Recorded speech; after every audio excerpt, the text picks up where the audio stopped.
Hey everyone, this is Manly Badass Hero and welcome to MYCORRHIZA Door 2. So MYCORRHIZA is a Junji Ito style horror game. It's an in-development series. I've played the first door, the second door has been released, and it has a completely different standalone story involving faces.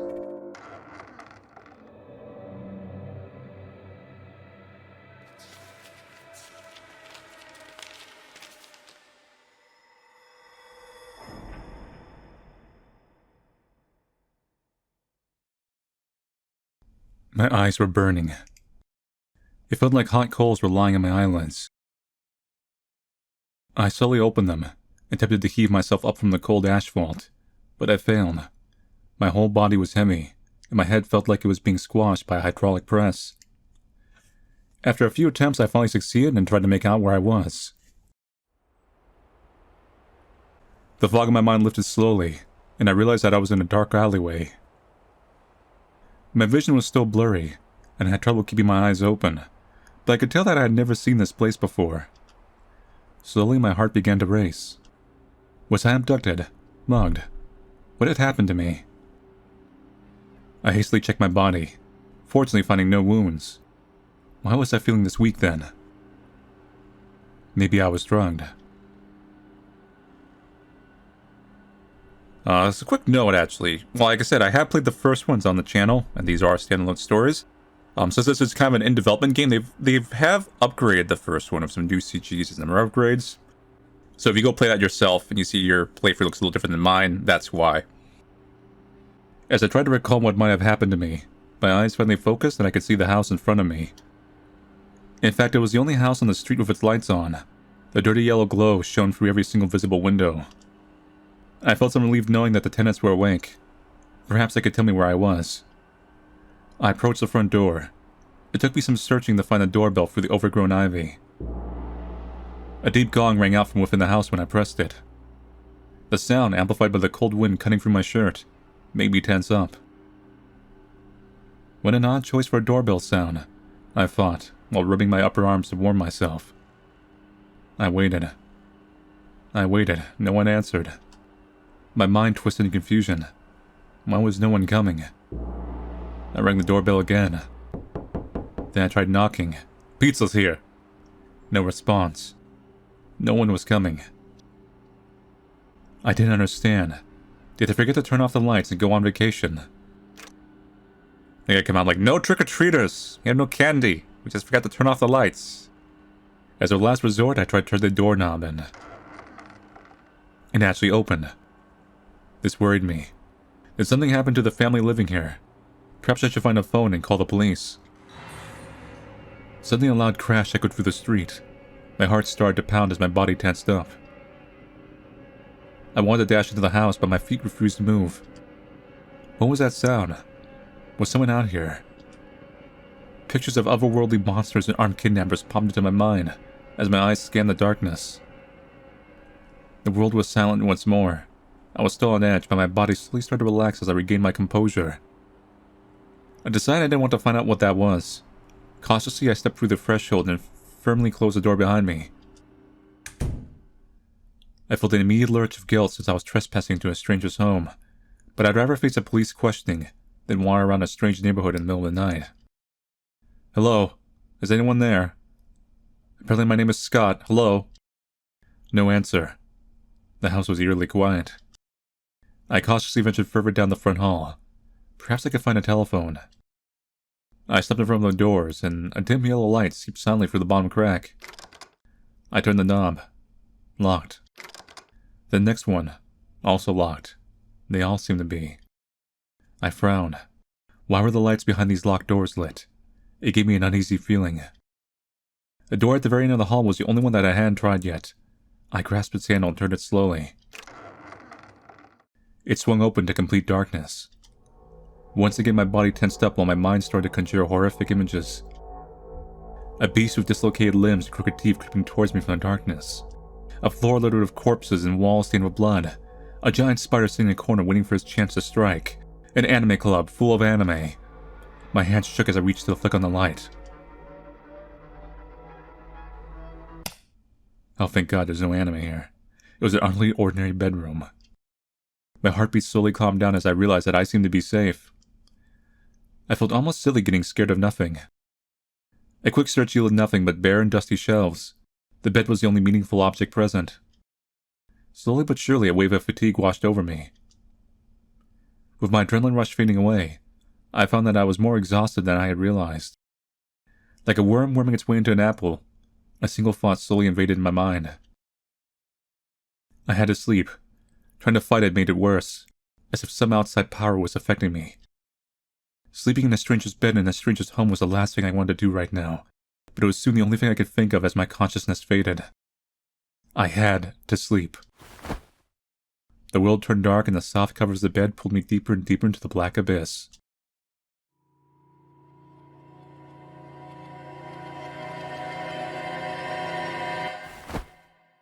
There's like a page turning thing on the top left. Oh, that's cool.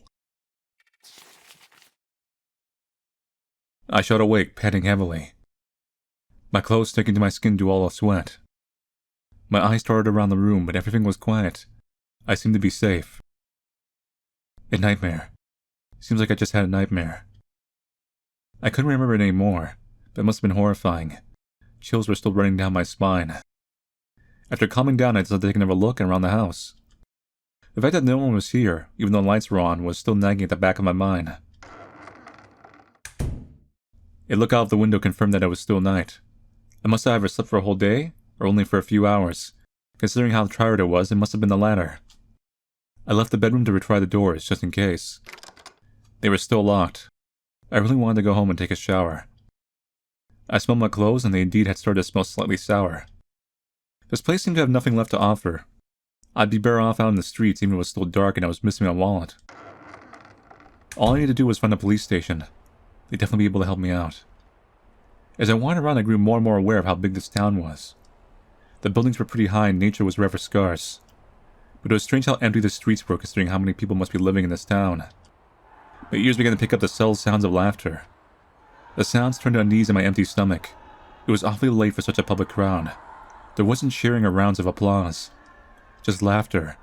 Loud and obnoxious laughter that didn't seem to pause for breath, nor subside or grow. It became louder as I approached the town center, becoming a wave of commotion by what sounded to be a massive crowd. They just laughed, and kept laughing. It sounded dreadful. I was tempted to change course and avoid the town center. Yet this direction was my best bet for finding an inn or a police station. These priorities outweighed my sense of danger. I pressed on. The laughter was bellowing with hundreds of voices, until finally I could glimpse the source of the commotion. The crowd gathered around a performer who was doing something to make them laugh. I strained to see the action, peeking through the small gaps in the people while keeping a safe distance? Well, safe distance probably is what they meant. The group was just too dense. I couldn't see any details. Curiosity overwhelmed me and I started pushing through the people. They seemed to melt away without paying me much attention. As I approached, I passed a table of books. I couldn't make out their title, but I could see something that resembled two masks on the cover. Paying no mind, I pressed onward. I couldn't understand what was happening. The performer wasn't making any sounds.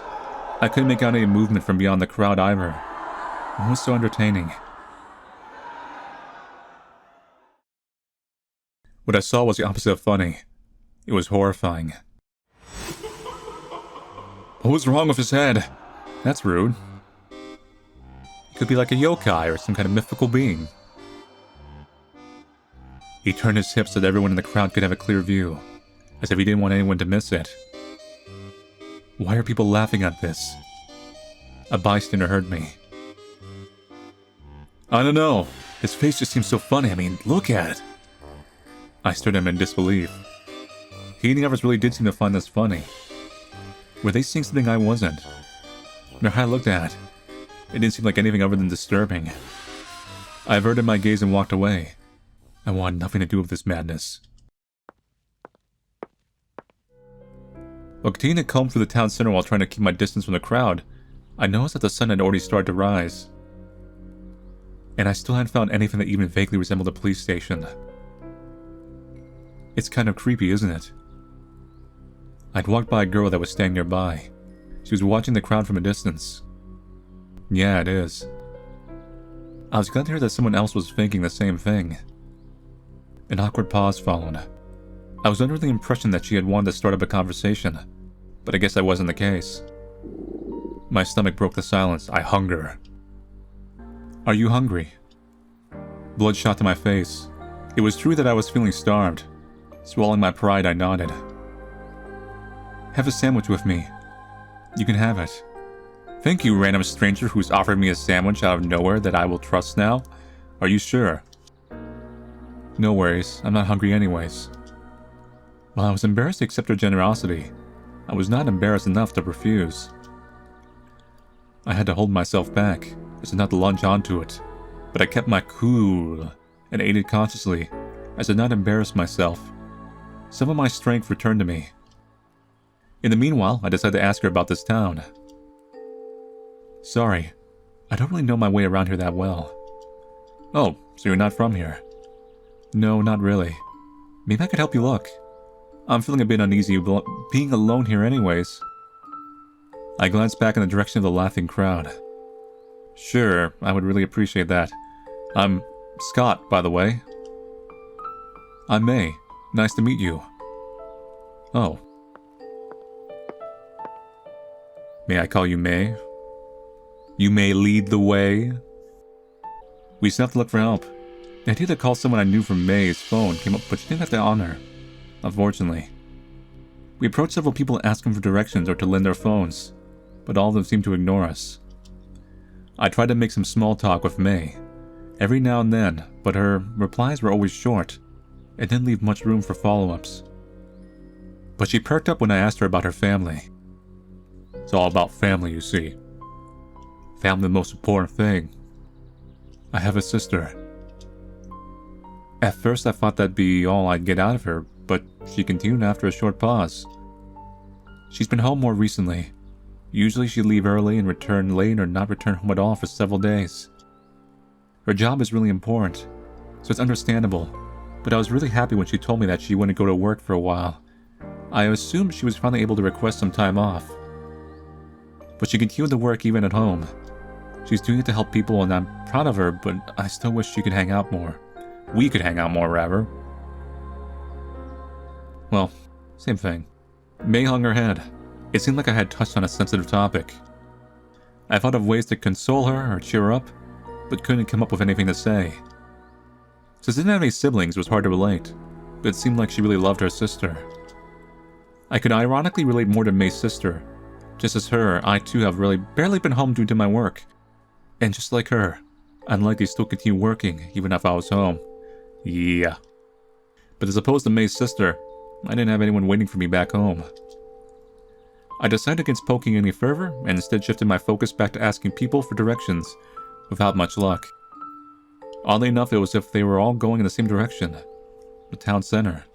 Do you think they're going to see that performer? Silence. Maybe she just hadn't heard me. Oh, the music's going weird. I turned around to ask her again, but she was nowhere to be seen. Just as I finished that thought, I felt a presence behind me. I slowly turned around. What the hell? Wait, you weren't the guy... Were you the guy that was at the group we talked to briefly? What do you think? Do I look funny? What? No, get away from me! I took a few steps back, almost afraid that the man would lunge at me. But he didn't. He just stood there with his distorted face. I see. Maybe I didn't do it quite right. What are you trying to do? And with that he walked off, almost disappointed. He took a book out of his pocket and started flipping through it. For some weird reason, he seemed familiar. Was that the man in the laughing crowd that I talked to earlier? Well, good thing I didn't stick around. This town was giving me the creeps. I needed to get out of here as fast as I could. But as I turned around, I saw that most of the people walking by had distorted their faces in one way or another. It was as if a virus had spread while we were looking for help. Without a second thought, I hurried off. I tried not to look anyone in the eye. But wherever I went, those people were everywhere. On top of that, the town seemed to have no end, as I couldn't find a road that led out, no matter how long I searched. Just as I was wondering about what to do, I recognized someone staying by the side of the road. There you are, you had me worried. I feel like towns that have no end, it's kind of like a really nightmarish scenario. It's like a subtle one, right? It's the... I suppose Silent Hill kind of tapped into it. One of Junji Ito's works, actually, which, you know, like I said, this is inspired and paying tribute to Junji Ito. Uzumaki, like, towards, you know, parts of the story, also had that aspect of where, like, you're in a town, you can't escape, no matter how far you walk, wherever you go, you can't leave. Corpse Party has a similar effect where you couldn't leave the school. If you went in the woods, it just went on forever. Because it's like one thing to be in a bad situation, it's never to be in a bad situation and hit with the fact you may be trapped there. No matter how much you struggle, it's like inevitable. I feel like that's like, it's like a two-punch. It's not as scary maybe in like a fictional sense, it's a subtle one. But in real life sense, if that was you, like you would be, it would hit your soul. Oh, I'm sorry. I had something to take care of. That sounded oddly vague. It did, May. Maybe you're up to something. I didn't want to be rude, so I dropped it, but I did leave a May pun. She did give me a sandwich after all. Yeah, I owe you one. You gave me a sandwich. Did you have any luck finding your way back home? No, still nothing. And on top of that, there are all these weird people walking around. Actually, I know someone who may be able to help. You do? Yes. They don't live far from here. How about I introduce you? Oh, yeah, sure. That may work out. What is she new in this town? Maybe she met them while we were separated. Curiouser and curiouser. I considered questioning her, but this was the only lead I had found so far, and I didn't want to lose this chance. We arrived at an old, tall building. I watched May from the corner of my eye. Something seemed different about her. I couldn't quite place the reason why. Perhaps it was just my imagination. Maybe they're like... They're wearing... Maybe someone's wearing her skin. Like, obviously, you wouldn't, like, look like the person if you just took their skin on. But this is like a horror situation, you know, it's supernatural. They live here, on the highest floor. The building is pretty old and not many people live there anymore, so it's a bit run down. I'd appreciate it if you went first. I didn't protest, and let us into the structure. The building was quite desolate, just as she had said. This place made me feel uneasy. I didn't want to stay here any longer than I had to. Not only that was I afraid that everything would come down on our heads every minute now, I could only imagine what could lurk in these abandoned halls. I couldn't blame her for wanting me to go first. After climbing a set of stairs, May spoke up again. It should be the door at the end of this hall. I saw the door she was referring to. It was probably the only door in the entire building that wasn't damaged. The clean coat of paint was an eerie contrast in the ravaged environment. And the one living there can help me out? Help you die? No reply. I turned around and saw nothing. May was gone. Again. She could have at least said goodbye. I walked up to the door to knock, but it was already open. Maybe I had the wrong door after all. Yet May had seemed certain. What should I do? You should make a save point. I may say, let's take a look around the building first. Apartment seems like the climax. I shouldn't barge into a stranger's home like this. The door being open just didn't mean that I could just enter. My eyes wandered around the hallway, scanning it for anything notable. Maybe I could wait for them outside. I had noticed that the air in here felt oddly heavy. I made my way back down the hallway, when I heard some noise from the ground floor downstairs. Was it another tenant? Maybe they could help me. Yeah, I wasn't very hopeful, considering how badly it's been going so far, but it was worth a shot. Slowly I creeped down the steps. I could make out a rhythmic, squishy sound that was getting louder and louder. An uneasy feeling was starting to set in my stomach. As I reached the bottom of the stairs, I saw a red trail on the ground. Blood. It must be blood. It led into an apartment. Its door was wide open. My feet froze. The sound was getting louder, more frantic. I needed to get out of this building. Something horrible was happening in there. But to get to the exit, I had to pass by that door. Past the blood trail. I considered going back up, but then I would be leading myself into a dead end. My feet slowly started to move down the last couple of steps. Whoever or whatever was in that room couldn't notice me. Who knew what would happen to me if they did? The squishing became louder and louder the closer I got. Before long, I was staying right by the open door. The name plate next to it read Frederick Steiner, a name that seemed oddly familiar. But it didn't matter. I just wanted to get out. I considered quickly running past it, but my curiosity overwhelmed me. I peeked in. The room behind it was almost pitch black. The sole window barely let any light through. I saw rhythmic movement in the middle of the room. Someone was hunched over something. As the person lifted their hand once again, I saw a metallic glint in the light. Knife? They were holding a knife. They were stabbing someone, over and over again. The techniques in this book are too simple. I don't have time for these childish games if I want to be as funny as the most hilarious one.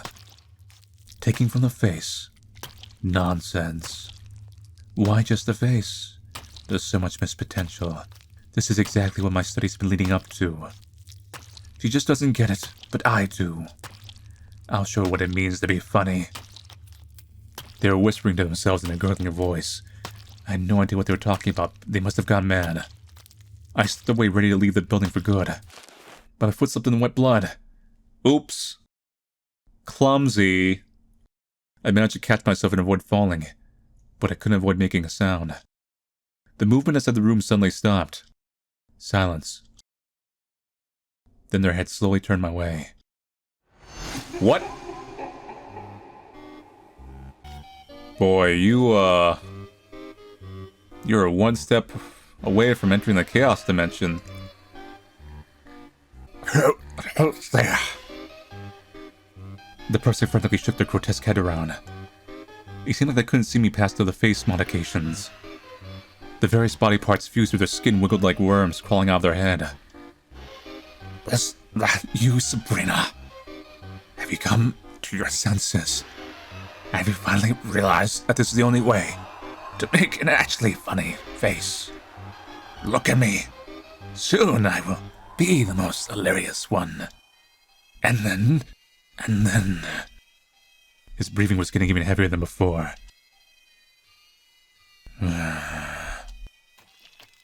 They went back to dismantling the body in front of them. I was safe. They really couldn't see me. I was safe. Slowly I breathed out. I had held my breath without noticing. Trying not to make a sound, I stepped over the bloody trail and very cautiously made my way toward the exit. I definitely didn't want to get caught. Soon I was finally in front of the exit door. I could finally get out. But just as I was about to grab the handle, a sudden wave of fatigue came over me. It was as if I had stepped into a veil. The air had gone heavier and my breathing became more ragged. I clutched my chest as I tried to figure out what was going on. A throbbing pain pulsed through my arm. It was as if something had stabbed me. I had tried to turn around, but I had already become too weak. My feet gave in and my vision darkened. I could feel a presence near me. The person from the apartment. Before I could find out, my consciousness faded. Now, is that an ending or a game over? Or both?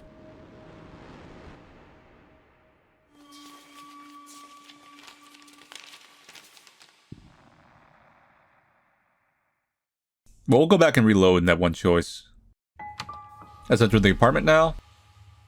Perhaps I forgot to lock the door. Or May could have already notified them that we were coming and they left the door open for us. I gave the door a soft push. Hello? No reply. It was a very small apartment. The door opened to the living room, which seemed to double as the bedroom. A single corridor led to 2 more rooms, probably the bathroom and kitchen. Just like the door itself, everything looked way too clean and tidy compared to the hallway outside. I didn't feel like breaking into a stranger's home, but they did leave the door open. Maybe they wanted me to wait inside. I stepped through the door and peered through a window, hoping to spot this person I was supposed to meet. The town looked normal from up here, but I knew that wasn't the case. Something was wrong with this place, and I was trapped here. Would I ever be able to return home? I had people who relied on me. But my team at the lab managed without me. The only reason I took on that project was so I could help them, and now I tore myself away from the window. It wasn't time to think about that. What I should be concentrating on right now was finding a way out. I thought about what to do next. Take a look around. The pictures. I took a look at the pictures hanging on the walls. Most of them were paintings that depicted nature. Only a few of them were photographs. One of a note scribbled onto the caught my eye. It depicted a man and woman having a picnic. The note said Sabrina and Frederick, BFF. Well, Frederick was down there, right? So Sabrina would be up here? It seemed like one of them was living here, or maybe both. At the very least, I would now be able to recognize the tenant once I see them. Check the desk. The surface of the desk was crammed with beauty products. A single mirror standing amongst them. A small book was buried beneath the clutter. Check book. I moved the small balls aside and picked up the book underneath. The cover depicted two masks with distorted facial expressions, and the title read The Art of Humor. I flipped through it. It was apparently a guide by the most hilarious one that explained how to make funny faces. But the pictures in the book were more disturbing than humorous. One description of a technique caught my eye. The following can be risky, but if you're willing, you're destined to become a humor virtuoso. It requires the opposite of removing. You need to add. That's the one being we saw. You search for those that are disgraced to humor, and take from them. I glanced at the pictures beside the text and shook my head in disgust. I started skimming through it quickly, and sure enough, it was full of similar depictions. On the very last page, I came to a sudden stop. There was a key taped to it. Did the key come in the book? Or did the owner hide it in here? Oh well. It didn't matter to me anyway, since I didn't know what the door the key was for. I placed the book back the way it was before. Check the desk. Check the mirror. My own reflection peered back at me. I looked like I had aged a decade.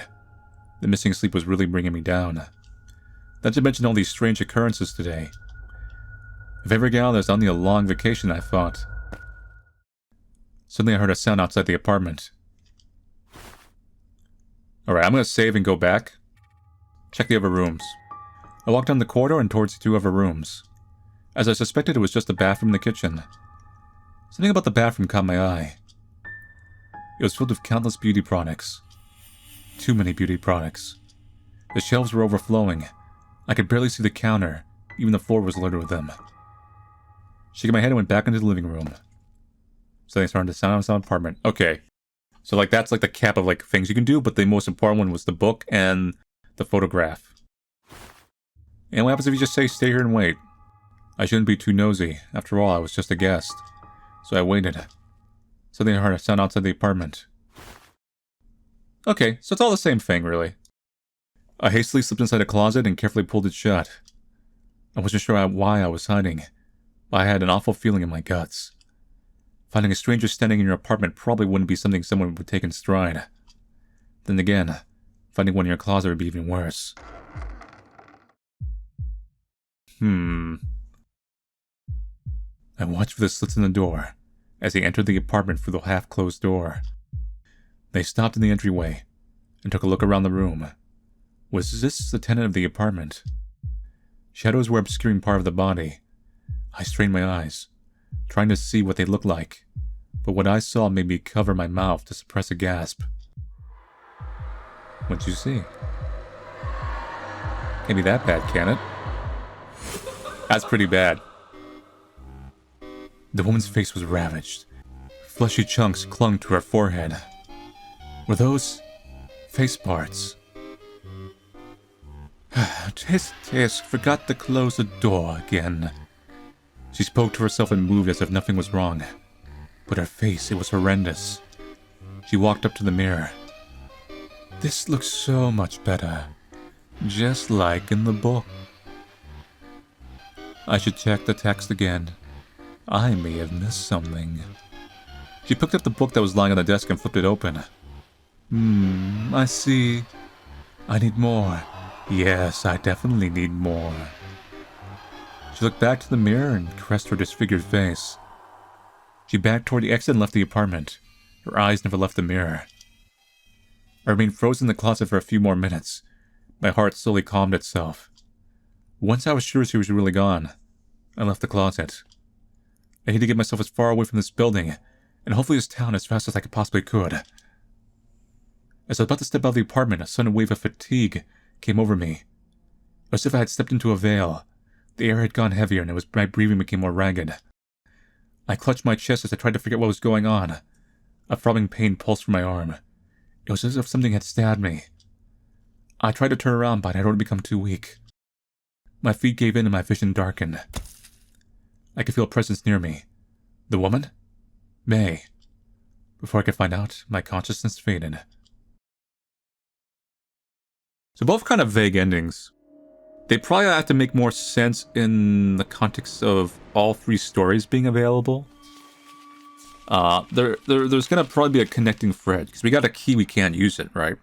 And I think the first chapter, it's been a while since I played the first one. I think the first chapter also had a hidden key. So my suspicion is the ends of the story aren't the end of the stories. There's a weird loose connection or like a continuation that happens when all the doors are available and the whole kind of game and story is available. May, Sabrina, and Frederick, who appeared at the end as the weird monstrous things, they are characters that are in the first chapter too. I don't think they were named before, but they're supposedly the same characters named by the devlog. And they're going to be reoccurring in all doors and chapters. And there's going to be some kind of weird connecting thread. There was a mentioning of a lab. So I'm like, are we going for like different dimensions? Like that's what these doors are. It's a bit of like, I hesitate to call it an SCP, but let's say it's like an SCP style facility or something. Some horror movie lab. And they're like, we found some weird doors. You, D-boy, go in them. It's like, oh damn, gotta go for the weird Junji Ito doors again. Now, the second door, outside of like the kind of cold ending, I think it is supposed to be just a standalone story in the sense of, there's not supposed to be like much more to it. It is just, you're in a weird twisted place where everyone likes to transform their faces. They're obsessed with face comedy, like funny faces. But to make funny faces, they don't just like go on TikTok and just like go like, ugh. You know, they start going more and more extreme. I had a suspicion that there might be a time lapse thing, like time is not flowing regularly.